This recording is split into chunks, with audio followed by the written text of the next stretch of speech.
আসসালামু আলাইকুম রহমতুল্লাহ। আলহামদুলিল্লাহ ওয়াহদা ওয়াসসালাতু ওয়াসসালামু আলা মান লা নাবিয়্যা বা'দা। আজকে আমরা আলোচনা করব একটি আয়াতের অংশ নিয়ে। আল্লাহ বলছেন যে কুনু হিজারাতান আও হাদিদান,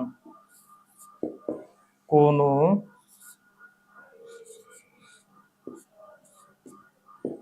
হিজারাতান আও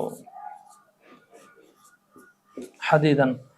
তো কুনু এটা আমরা শেখা, মানে তোমরা হও, হিজারাতান পাথর, আও হাদিদান অথবা লোহা।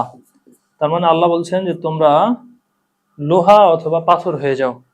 তো আমরা তো জানি যে আমর মানে আল আমর আল আমরুল ওয়াজিব, আমর এটা ওয়াজিব বোঝায়। তার মানে তোমরা ওয়াজিব হিসাবে পাথর হয়ে যাও অথবা লোহা হয়ে যাও। বিষয়টা কি এরকম না?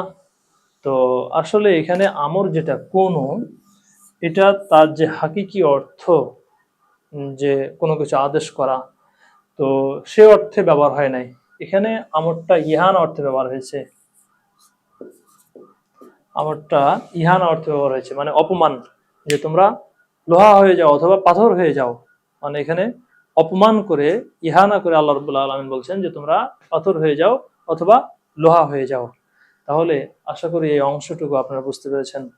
এরকম আরো চমৎকার ভিডিও পেতে আমাদের সাথে থাকুন। আসসালামু আলাইকুম রহমতুল্লাহ।